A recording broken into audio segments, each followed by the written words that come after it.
Hello, hello, YouTube. This is Coach Shelley Kirshenman, confidence coach here, and this is my podcast. Very first episode. I'm super excited to start this series, and my series is about women need to do better. And yes, women do need to do better. This episode number one is all about family glue.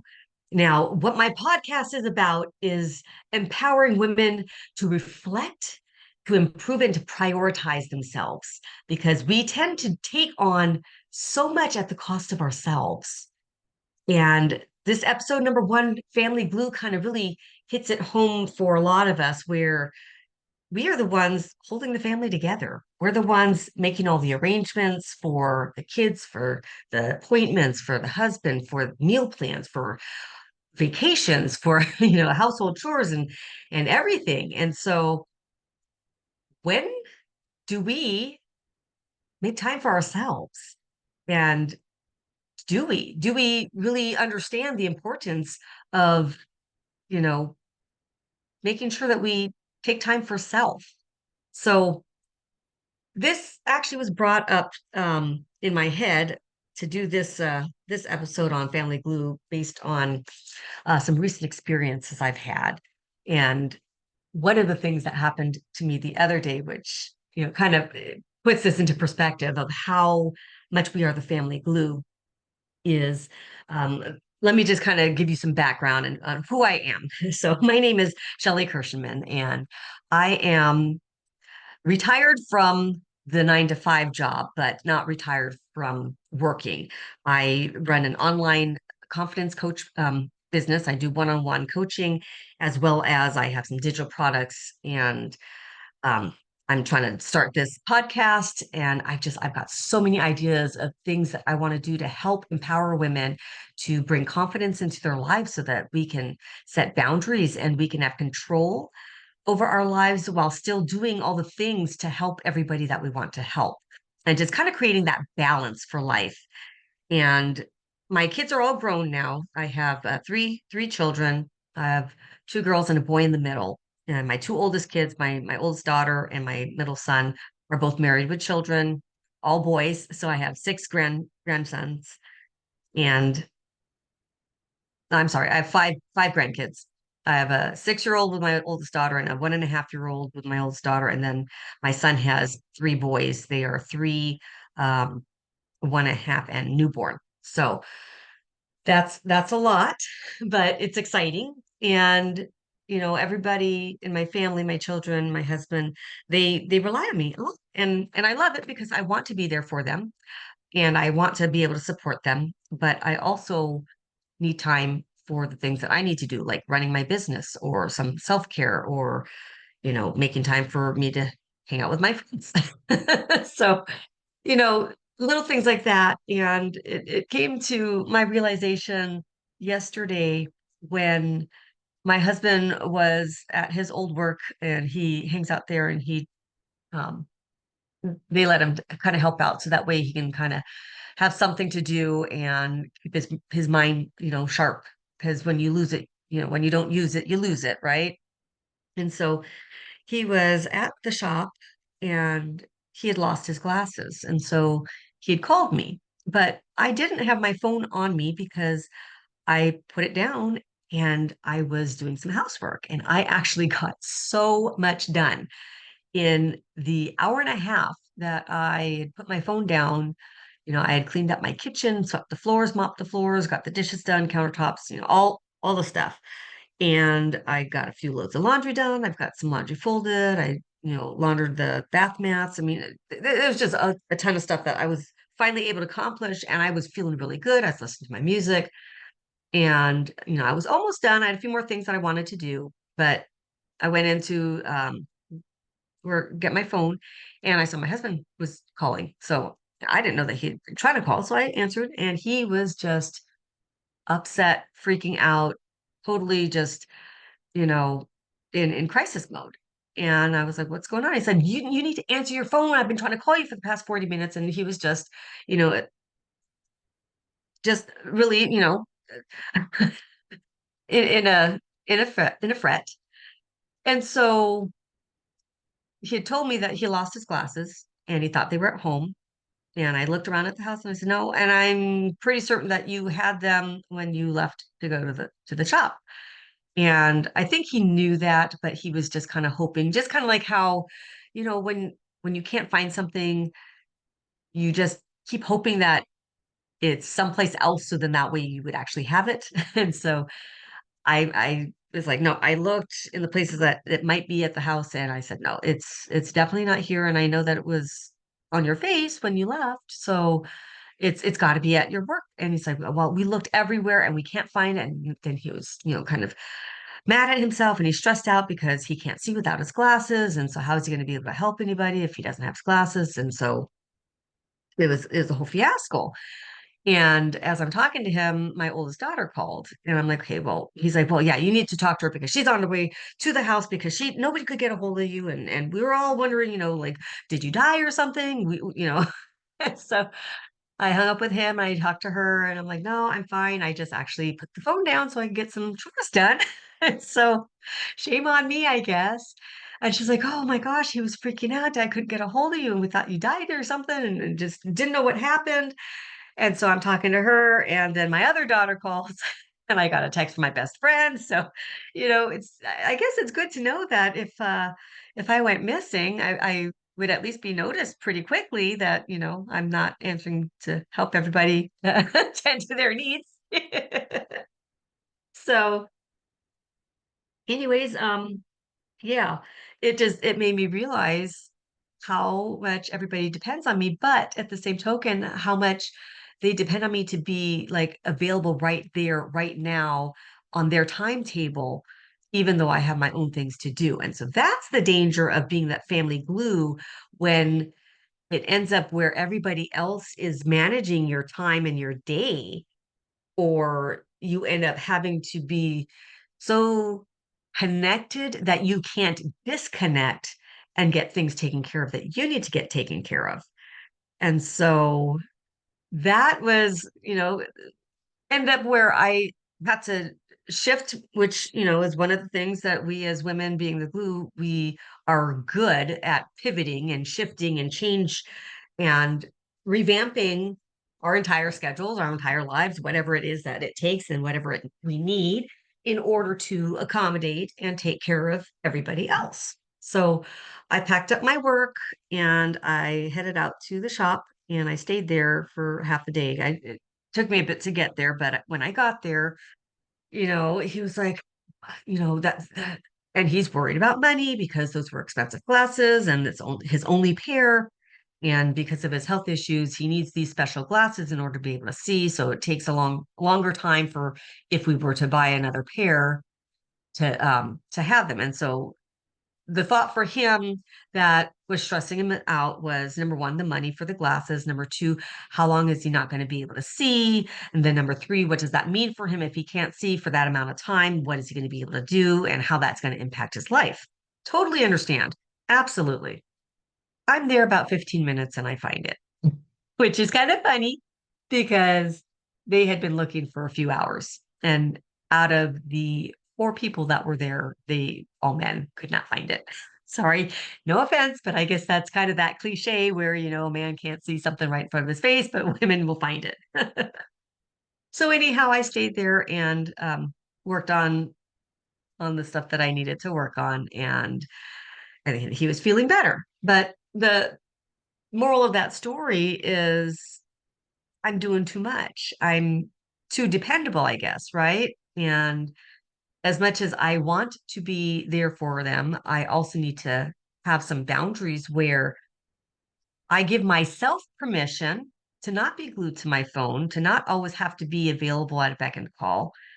And that is part of the struggles of being the glue. It's the pressure and the balance of work and family and personal life and self-care and all the things and not burning out and not being exhausted and um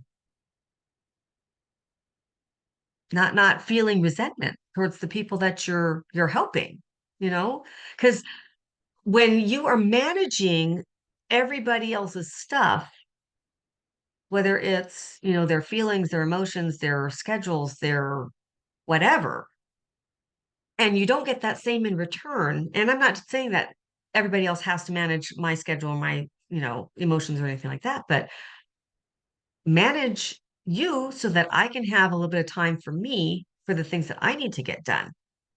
And I know for myself, I start getting stressed out and less patient and more easily irritated when there's that lack of recognition or appreciation on the effort that I put forward.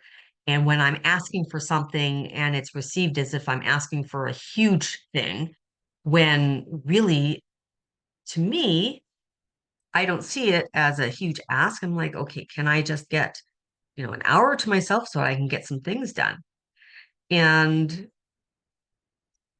how do we instill these boundaries when we're already here? That is the biggest piece is the start, right? It's if we're already in this overwhelm, if we're already feeling like we are pulled in so many different directions, how do we start implementing boundaries and then enforcing them? Because sometimes when we have to enforce these boundaries, and we can even start small, which is where we probably should, we're going to be met with resistance. And we know this. And so I feel like a lot of times we women, we are high performing women. We are used to this kind of high level of being able to get so many tasks completed in such a short amount of time. And that's why we are looked to do them because it's just so much easier for you to do it. How many times have I heard that? Even with something as simple as, you know, planning the birthday party. Well, I just don't know how to do that. You're just so much better at it. Well, when we keep on doing it, yeah, we are better. But how do our partners get better? How do our children get better? How do the people that we're helping, how do they get better when we keep doing it for them? And so we're going to be met with some resistance, and we need to learn how to start small so that way it doesn't feel so overwhelming. And when you start small and you can consistently implement these boundaries and hold hard to them, then we can start building from there. Because if you try to start big, yeah, you might have those boundaries, but then are you going to be consistent with them? Will you, continue to be able to say, no, this is my boundary and I can't do that for you? Or are you going to fold? And most of us, we will be strong at first and we'll say, nope, I've had it. But that's because we're at that point, right? We are in that point of frustration where we have had it and we need that time. And so we say no. But when we say no, we say it out of frustration. We say it maybe a little bit out of anger, right? And out of impatience, because when we are stretched thin and our stress level goes up, we we'd have less patience. I know I have less patience. And I'm easier to snap. I'm easier to, it's easier for me to say no. It's easier for me to just kind of like, you know what? Fine, figure it out yourself. But then once we kind of get back to, our own regulated, emotions and our breath work and we calm ourselves down, then we start feeling guilty and bad. And then we apologize for having these boundaries, or I do. And then it's a cycle. It's that catch 22, and we start back into it again. And I don't know how we got into this position. I'm not sure, is it for me, my family upbringing, watching the other women in my family and in my life, in my circle, they just take charge. They do the things that need to be done. And, I was raised by my grandparents, and my grandmother stayed home and raised the kids for most of it. I mean, in the beginning part, she did work, but for what I knew is when she raised me, she stayed home, took care of the house, and my grandfather went and worked. So their arrangement is, that old fashioned, the man takes care, brings in the bread, and the woman takes care of the home. So that's what I grew up seeing. And then my mom was a single mom. And so she kind of did it all. She worked two full-time jobs. So, I mean, she was, you know, very busy. She had a lot of responsibility and I don't know how she did it, and she raised my two sisters. We kind of went sort of like between like my oldest sister lived with me at my grandparents' house. So I didn't I wasn't necessarily raised with both of my sisters, but we, all kept in touch. And my two older sisters mostly lived with my mom with like a year or two. I lived with them with my grandparents. So that was kind of my blend. And it's what I saw growing up, right? Is these women that just do everything. That's just the norm in my family, and that's just the expectation that was for me. And I don't know if that was an unspoken expectation or if it wasn't necessarily said, but it was just what we do. And there's a little bit of the societal expectations, right? Cultural and women, we wanted the rights to work outside the home. So yeah, we got that, as well as the responsibility of the house and the children. So um, and I'm not saying that I don't appreciate my rights because I definitely want to be able to live my own life and make my own choices and vote and have a bank account and, do all those things. But I would also have wanted, and that is, yes, a personal choice in who I chose as my spouse, to have a little more help with the household chores. And to that side, I'll speak for my husband that he was raised by his parents where his mom stayed home and took care of the house and his father worked. So we both kind of came from those backgrounds where the assumption was it's the woman's work to take care of the house, and everybody's lives are different. So, everybody else is going to have a different opinion, and that's fine. But for me, this is part of where I've learned to just keep doing all the things instead of saying, well, hey, no, we both work outside the home, so you should really be helping out with the household chores. And some of the things that we as women, being the glue to the family, is our own doing. And some of it is just the pressures that we kind of the unsaid things where we feel like we're supposed to. And then we also hold ourselves to a high expectation and a high performance level where we feel like if we aren't doing it, we're somehow failing ourselves and failing our families.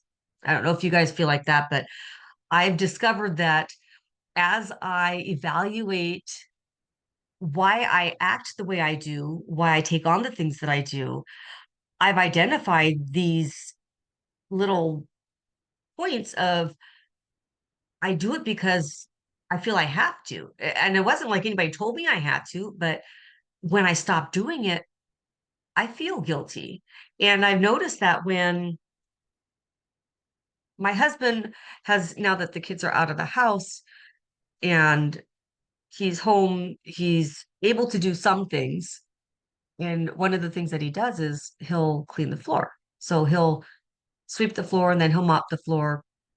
And if I'm sitting on the couch and I'm usually doing something and I like to listen to podcasts and I like to read and I like to, write out my content, that if I'm doing that and he's cleaning, I feel bad, like I should be cleaning too, which is odd because when I'm cleaning, he can be sitting and watching TV and it doesn't even phase him. So it's how we perceive it for ourselves. It's our own belief system in how we see tasks and how we assign responsibility.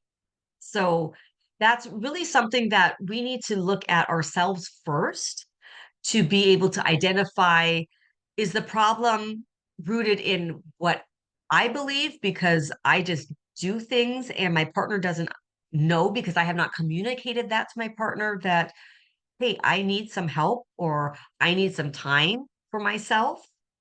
So these behaviors become patterns that we do need to figure out, is it me or is it them?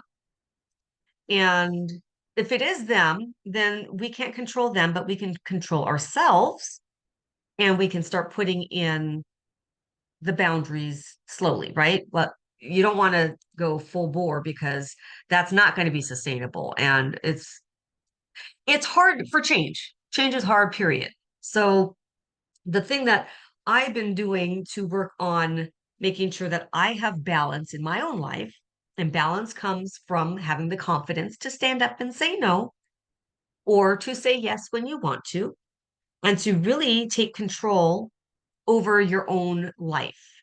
And that includes your own feelings, regulating your own emotions. So when you look at what your life looks like right now, and it's not where you want it to be, then you have to figure out what is the end goal? Like, what would you like it to look like? And what steps are you going to have to get from here to there? And I like being the glue of my family. I'll admit that. It gives me a sense of pride, and it gives me a sense of self-worth because I am improving other people's lives, and that they can depend on me, which makes me feel good that they can depend on me. But there has to be the balance of how much we allow them to depend on us. And sometimes we unintentionally just kind of reinforce that role to, yes, take advantage of me. And then the thing is, when we allow it, and then all of a sudden we say no, it's not going to be received. Think about it. If you had always been able to depend on somebody and all of a sudden they're starting to tell you no, it's a little bit of a shock, and it feels bad, right? And on both sides, we're both going to feel bad. They're going to feel bad for, why are you telling me no? And you're going to feel bad for saying no. So communication is going to be huge in discussing, you know, I have to say no because, and not that you really necessarily need to explain yourself, but I like to do that when it has to do with people that are close to me, because that is that relationship. I want them to understand where I'm coming from. And maybe if they understand, they might be willing to take on a little more, or they might be willing to kind of back off to give you a little more time, give me a little more time. And so I've started with recognizing for myself how much I have enabled, especially my husband, from the beginning. And that's a whole nother, podcast for that, because he is my second husband. And a lot of the things that we bring into our adulthood stem from either traumas or insecurities or belief systems that were um, set up for us as kids, as children. The way that we were raised, the way we saw the world is how we view things, and it impacts the decisions we make as adults. And so for me, seeing all the women taking on these roles was one. The other thing is, like I said, my mom was a single mom. So my dad died when I was 2.5 years old. And being raised by my grandparents, my grandfather made it very clear that he only wanted to be a grandfather, not a father. And so I did struggle with feeling like I belonged, and where was my place in my family. And that's something that stemmed, you know, into my first marriage, where when I got married, I struggled with I did not pick well my first one. And, we all make mistakes and then we do better. So I did everything for him because I didn't want him to leave.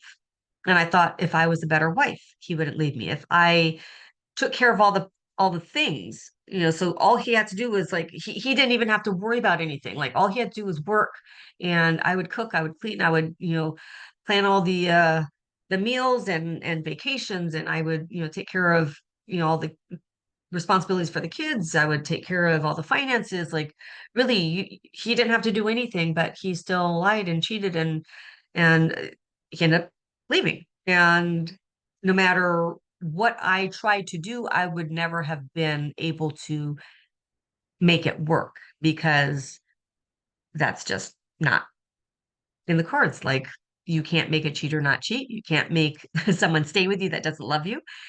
And so that was, for me, why I continue to just kind of do everything. So when I met my second husband, the one I'm married to now, those are the issues and the baggage that I brought into the marriage. And because I never really dealt with them back then, it was so much easier to just do all the things and avoid fights. So like, okay, all you have to do is work, but I'll work too, and I'll take care of the kids, and I'll take care of the house, and I'll take care of the finances, and I'll take care of all the planning and the scheduling of the kid activities and doctor's appointments and XYZ, everything.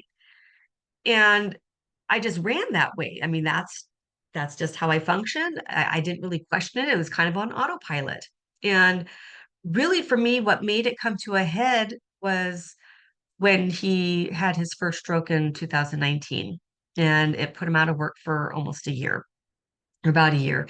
And 4 months after his stroke, my mom had a stroke. So I was then caretaking for him and for her. And so she lives in Hawaii. So I flew to Hawaii with my husband, and I brought her back up here to Washington to live with me. And I took care of her up until my FEMLA ran out. And then my sisters, who actually live just about an hour and a half north of me, um, actually, no, about an hour north of me, they took care of her for the rest of the time until she was recovered enough to be able to go back to Hawaii. And now she has 7 days a week. She has caregivers that come in and take care of her. So, but anyways, that experience with working a little bit from home, being the caregiver for my husband and my mom, and navigating my full-time job and the household and her doctor's appointments and his doctor's appointments and what medications each of them are on, it was overwhelming, but I was still on that high. And anybody who has been, in that position where you're just the go-to person that just handles everything and you just always put yourself last, you understand what I'm saying, because it's almost like when you are in that go mode, you don't realize how exhausted you are until that moment that you actually get to have some downtime. And that is when you get sick. You finally get that moment where, okay, I'm going to take a nap, or I got a few hours and I can actually rest my legs and maybe read a book, listen to music, just, decompress. And, then you start feeling it. You start feeling that heaviness, and your health is so important because you can't take care of all the people if you are sick. So that for me was the turning point when he got sick. And so many things changed from 2019 till now. And so that is really the driving factor on why I want this podcast, because I know I'm not the only one. I cannot possibly be the only woman out there who tries to take on the world, tries to be the superwoman, and thinks that it's okay. I'll sleep when I'm dead. I'll rest when I'm dead, because we can't continue to do that. And we shouldn't have to continue to do that. So the self-reflection is so important, and not judging yourself, because I know that we hold ourselves to a higher standard. I know that we think that we have to do it all, or we can't give it to anybody else because no one else is going to come and save us. No one else is going to rescue us and help take some of these tasks off our plate. And the truth is, you don't have to do it all. And I can't speak for everybody because I don't know what your support system is, but you can say no. And I've learned to start saying no. And I've realized that when I say no, my husband actually finds a way to figure it out. And that's something that I've robbed him of because of the way that I've been running my life, and trying to take charge of his life and handle all the things he says he wants me to. But I really believe that deep down as humans, we all want to have value. And when we are contributing to our homes and our lives, that's what gives us value. When we can contribute and participate That's when we give ourselves value. It's the reason why I believe that we should give kids chores, help them be accountable and be a participant in the family. Give them a responsibility so that they have something to be proud of or even learn from. Like if they have a chore that they're supposed to do and say it's doing dishes, putting away dishes and they didn't do it and so now we don't have dishes for dinner, it gives them accountability, responsibility, and pride. So those are things that I just kind of wanted to open up with this podcast that we're going to be discussing in future episodes, that it's okay to not be the glue for everything and everyone all the time. But how do we step out of that role or step down a little bit to give ourselves some breathing room and allow other people to take some of the responsibilities on? Because when you don't take care of yourself, you're not going to have the energy to help take care of everybody else. And sometimes we don't want to delegate or we don't want to release some of the responsibilities because honestly, we can do it better, right? But the thing is, do you want to? Is it worth it? The doing it your way versus letting them just do it their way as long as it gets done. And there are some practical steps that we'll talk about in future episodes for how to set boundaries or how to redistribute some of those responsibilities, how to start asking for help, because that's a huge one. Like to ask for help, sometimes to me, it feels like I'm failing myself, I'm failing my family, I'm failing, these are my responsibilities. How can I not handle them? And breaking away from that mentality and just saying, you know what? Even God rested, right? And God is amazing. And we are like, he made us in his image, but he did not intend for us women to just always be working. And it does make me think about how much women do work because even in the Bible, the men in the Bible would go up into the mountains and go to be with God. Women didn't have the time to do that. If you think about it, if you read the Bible or think about the Bible stories in there, God always came to the women during their chores with what they were taking care of. But that's how important we are to the families. So I don't want you to disregard the fact that, what we do is important work. Taking care of our families is absolutely important, but taking time for ourselves is also as important. And so how do we communicate with our families when we need to have a little less responsibility or we need them to take on a little bit more without having that guilt? And it starts with looking at what we need and remembering that we are human. We do have needs that need to be prioritized just as much as we prioritize everybody else. We are just as important as our family. And we need to learn how to carve out that time in our schedule for us to stay balanced, because really a balanced life is when you can balance your family, you can balance your work, and you can balance yourself. And once you have those three, you can feel good because when you are taking on the stressful responsibilities for whatever it is that you're responsible for, the mental side of knowing that you have an hour later that day or whatever it is that you carve out, knowing that you have that time for yourself mentally will give you the energy to get all the things done that you need to do because you know that your time is coming. And that's why it's super important to prioritize yourself as well. So you just kind of want to reframe your mindset. Don't judge yourself.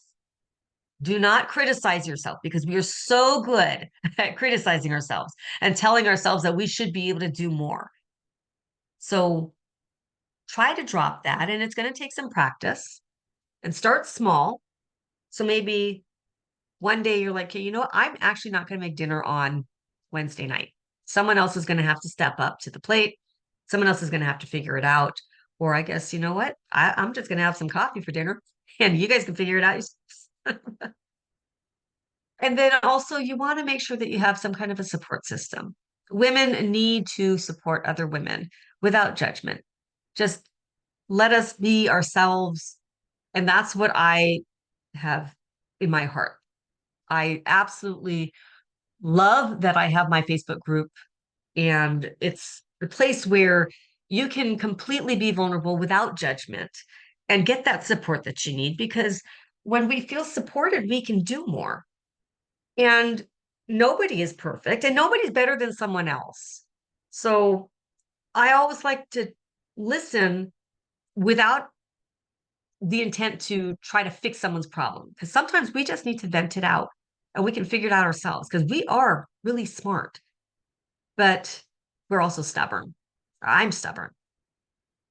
And so that self-compassion, reminding yourself that I don't have to do it all, and it's okay to fail sometimes. It's okay to not be able to do everything that I thought I could, but I also have to make sure that I'm being realistic. Like, am I realistic with what I think I can get done in a day? Honestly, probably not, because my to-do list constantly gets pushed over to the next day. But I am working on making sure that I give myself some time in the morning. I do get up a little bit earlier so that way I can have my time to meditate, to do my breath work and my journaling. I love that. And it's nice and quiet.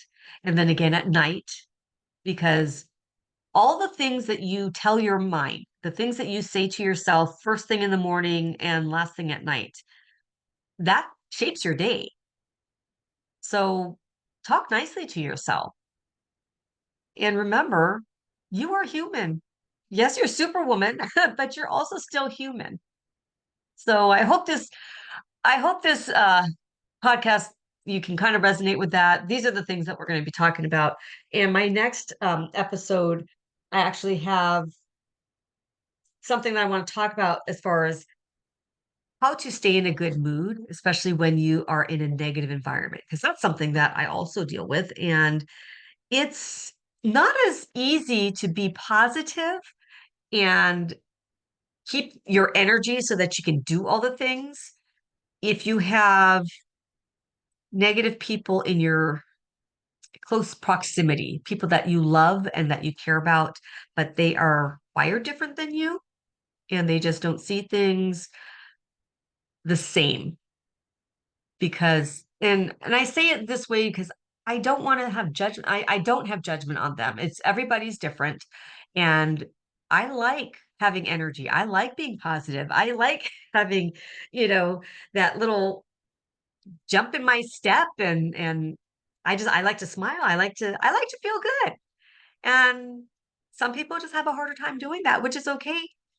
But I sometimes I allow that to filter into my good mood, and then it changes my mood. So next next episode, and I'm going to be posting these every Sunday and Thursday on my YouTube channel.